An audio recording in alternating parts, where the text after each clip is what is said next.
सतयुग में अत्यंत सरल एवं सत्यनिष्ठ स्वभाव के हरिश्चंद्र नामक एक प्रतापी राजा थे। उनके शासनकाल में अधर्म नाम की कोई वस्तु नहीं थी। उनके राज्य में कोई अपाहिज, दरिद्र या दुखी नहीं था। उन्हीं के राज्य में एक ऋषि शर्मा नामक तपस्वी ब्राह्मण रहते थे। एक पुत्र की प्राप्ति के बाद वो स्वर्गवासी हो गए।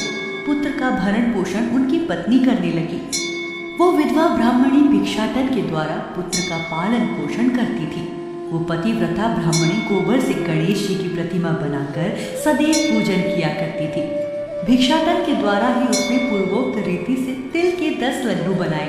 इसी बीच उसका पुत्र गणेश जी की मूर्ति अपने गले में बांधकर स्वेच्छा से खेलने के लिए बाहर चला गया। तब एक नर पिशाच कुम्हार ने उस ब्राह्मणी के 5 वर्षीय बालक को जबरन पकड़कर अपने आवा में छोड़कर मिट्टी के बर्तनों को पकाने के लिए उसमें आग लगा दी। इधर उसकी माता अपने पुत्र को ढूंढने लगी। उसे ना पाकर वो बड़ी व्याकुल हुई। वो ब्राह्मणी विलाप करती हुई गणेश जी से विनती करने लगी, हे गणेश जी, आप इस दुखिनी की रक्षा कीजिए। मैं पुत्र के वियोग में व्यथित हूँ, आप मेरी रक्षा कीजिए। वो ब्राह्मणी इसी प्रकार आधी रात तक विलाप करती रही। प्रातःकाल होने पर कुम्हार अपने पके हुए बर्तनों को देखने के लिए आया। जब उसने आवा खोल के देखा तो उसमें जांघ भर पानी जमा हुआ पाया। और इससे भी अधिक आश्चर्य उसे तब हुआ जब उसने उसमें बैठे एक बालक को खेलते हुए देखा। ऐसी अद्भुत घटना देखकर वो भयवश कांपने लगा और इस बात की सूचना उसने राज दरबार में दी। उसने राज्यसभा में अपने कुकृत्य का वर्णन किया। कुम्हार ने कहा, हे महाराजा हरिश्चंद्र, मैं अपने दुष्कर्म के लिए वध योग्य हूँ।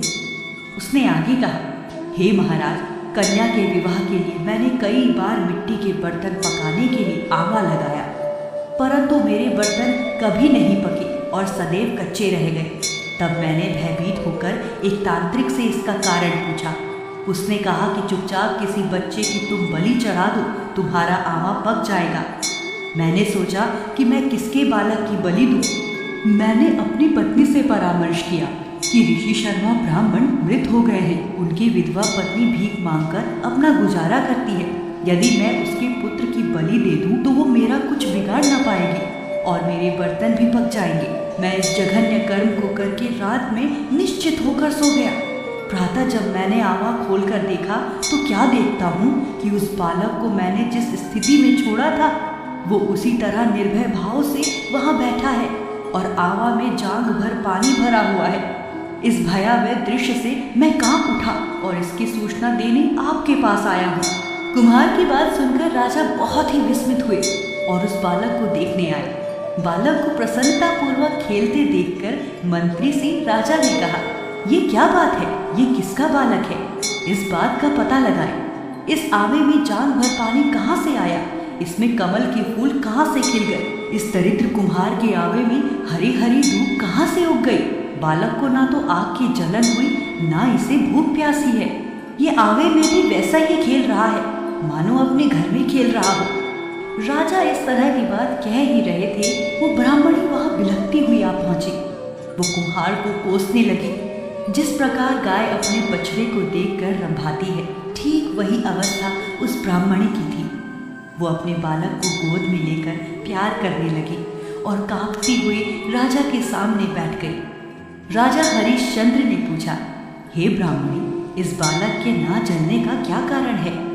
क्या तू कोई जादू जानती है अथवा तूने कोई धर्माचरण किया है जिसके कारण बच्चे को आंच तक नहीं आई? राजा की बात सुनकर ब्राह्मणी ने कहा, हे महाराज, मैं कोई जादू नहीं जानती और ना तो कोई धर्माचरण, तपस्या, योग, दान आदि की प्रक्रिया ही जानती हूँ। हे राजन, मैं तो संकट नाशक गणेश चतुर्थी का व्रत करती हूँ।